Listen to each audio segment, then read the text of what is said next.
Good morning बच्चों। आज हम लोग केमिस्ट्री का दूसरा चैप्टर द्रव्य की प्रकृति के बारे में पढ़ेंगे। शुद्ध पदार्थ क्या होते हैं? तो शुद्ध शब्द का अर्थ होता है कि यदि पदार्थ में कोई मिलावट न हो, परंतु एक वैज्ञानिक भाषा में सभी वस्तुएं विभिन्न पदार्थों का मिश्रण है, अतः शुद्ध नहीं है। उदाहरण के लिए दूध, जल, वसा आदि। शुद्ध पदार्थ से तात्पर्य उस पदार्थ में मौजूद सभी कण समान रासायनिक प्रकृति के होते हैं, यह इसकी वैज्ञानिक परिभाषा है। शुद्ध पदार्थ सदैव एक ही प्रकार के कणों से मिलकर बना होता है। आइए पदार्थ के बारे में समझें जो स्थान घेरता है। द्रव्य जो भौतिक प्रक्रम द्वारा या अन्य प्रकार के द्रव्य से पृथक किया जा सकता है, उसे हम पदार्थ कहते हैं। और जिनके कण एक ही प्रकार के हैं वो आपके शुद्ध पदार्थ कहलाते हैं। मिश्रण दो या दो से अधिक तत्वों या यौगिकों से बना होता है। यौगिक से तात्पर्य तत्वों के सम्मिलन से बनकर कई प्रकार के तत्वों के मिलन से बनने वाला एक पदार्थ है। वायु, गैस जैसे oxygen, nitrogen, argon, carbon dioxide, जलवाष्प, ये सब एक प्रकार का मिश्रण है। मिश्रण की अगर हम बात करें तो मिश्रण दो प्रकार के होते हैं, समांगी मिश्रण और विसमांगी मिश्रण। Homogeneous mixture and heterogeneous mixture. वे मिश्रण जिनमें पदार्थ पूर्ण रूप से मिश्रित होते हैं और एक दूसरे से अविभेद्य होते हैं, समांगी मिश्रण कहलाते हैं। इसके सभी अंगों का संगठन पूर्ण रूप से एक समान होता है। जैसे अगर जल में चीनी घोल दिया जाए तो सभी अंगों का संगठन एक रूप में होगा और इसे हम चीनी का समांगी मिश्रण कहेंगे।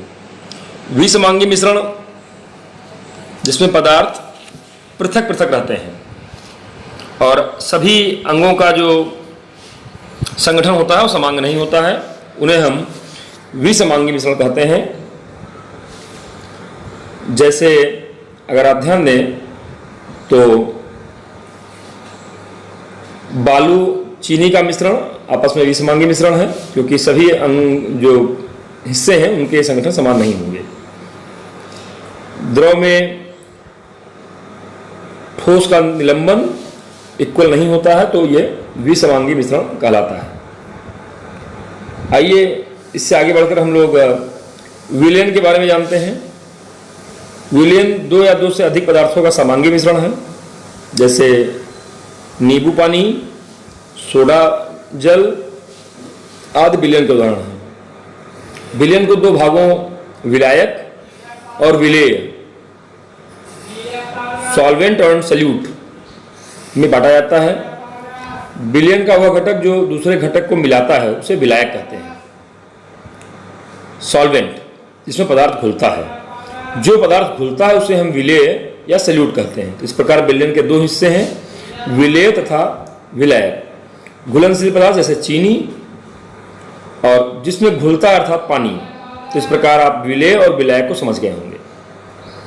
विलयन मुख्य रूप से तीन प्रकार के होते हैं, वास्तविक विलयन, कोलाइडल विलयन और निलंबन। आइए जरा इनके अंतर को समझें। वास्तविक विलयन में विलेय कणों का आकार बहुत छोटा होता है, 10⁻⁻⁹ मीटर से भी कम।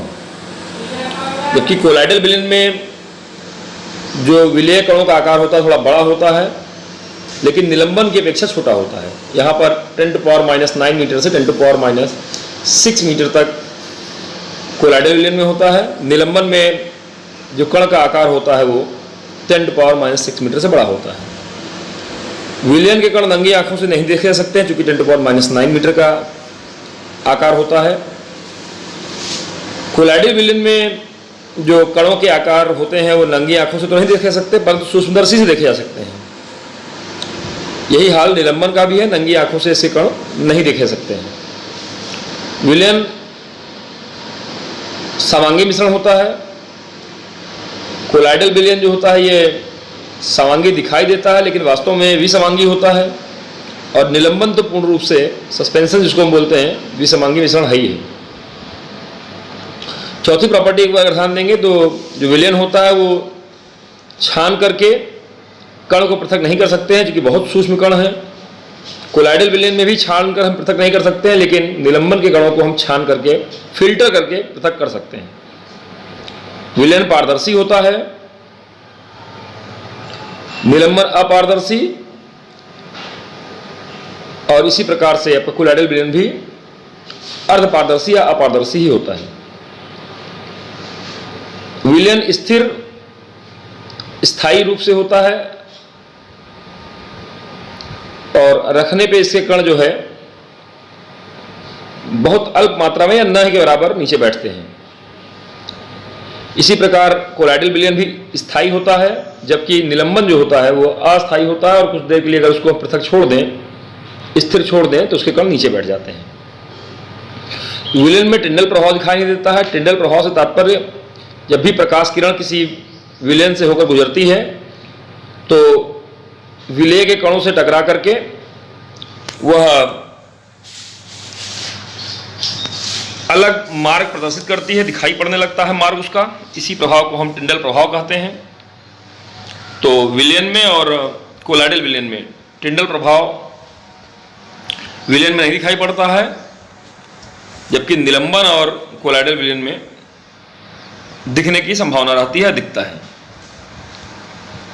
विलयन के कण छन्ना कागज के पार निकल जाते हैं, छाना नहीं जा सकता है। निलंबन के कण और कोलाइडल विलयन के कण जो है वो छानन विधि से अलग किए जा सकते हैं, अर्थात छाने जा सकते हैं, पार नहीं निकल पाते हैं विलयन के कण।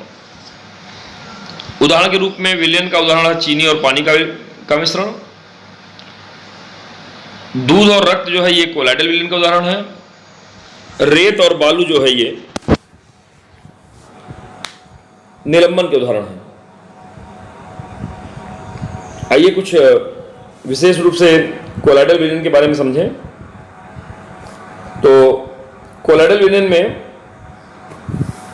परिक्षिप्त अवस्था या विलेय क्या है और परिक्षेपण माध्यम मतलब विलायक क्या है, और इस आधार पर अलग अलग नाम और अलग अलग उदाहरण दिए गए हैं, आप देख रहे होंगे। द्रव को जब हम गैस में मिलाते हैं तो एरोसोल धुंध या बादल जैसी आकृति बनती है। ठोस को जब गैस में मिलाते हैं तो भी एरोसोल कहलाता है और ये धुआं जैसी आकृति है, इसमें कार्बन के कण देखिए वायु में रहते हैं। गैस को द्रव में मिलाते हैं तो फोम या झाग बनता है, जैसे सेविंग क्रीम है आपका, गैस द्रव में मिला होता है। द्रव में मिलाते हैं तो इमल्सन, जैसे दूध, जो क्रीम होती है, पेंट होता है, ये सब इमल्सन है। ठोस को जब द्रव में मिलाते हैं तो सोल कहलाता है, जैसे बालू या गोबर का मिश्रण। गैस को जब ठोस में मिलाते हैं तो फोम या झाग बनता है, जैसे रबर, स्पंज और झाग, जिसमें गैस ठोस में मिली होती है। द्रव को जब ठोस मिलाते हैं तो जेली जैसा स्ट्रक्चर आता है, पनीर और जेली। ठोस में मिलाते हैं तो ठोस सोल कहलाता है, रंगीन दूध या ठोस सोल, इसमें रत्न या कांच इस तरह के मिश्रण होते हैं। गैस का कोलाइडल विलयन नहीं तैयार होता है।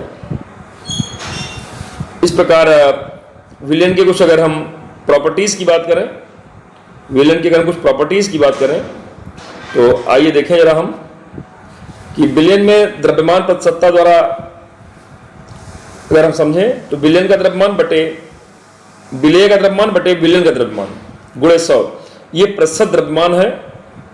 ऐसे ही आयतन के अनुसार अगर विलेय का द्रव्यमान, यहां पर देखिए द्रव्यमान लिखा हुआ है, आयतन होना चाहिए, विलेय का आयतन बटे विलयन का आयतन गुणे 100। इस प्रकार से अगर आप ध्यान देंगे तो यहां पर आयतन प्रतिशत द्वारा द्रव्यमान, तो ऊपर द्रव्यमान हो जाएगा, नीचे आयतन हो जाएगा। और अगर ये आयतन प्रतिशत द्वारा आयतन होता तो दोनों ही आयतन होता। इस प्रकार से विलयन के में द्रव्यमान की मात्रा या आयतन की मात्रा की प्रतिशतता की गणना की जा सकती है। उम्मीद है आपको ये बात समझ में आई होगी। तो इस प्रकार हम लोगों ने पहला टॉपिक स्टार्ट कर लिया है। आगे कुछ और भी टॉपिक्स हम लोग देखेंगे। इस नोट्स का और इस वीडियो का रिवीजन करिए, समझिए और जहाँ दिक्कत आ रही हो कमेंट बॉक्स में लिख करके आप पूछ सकते हैं।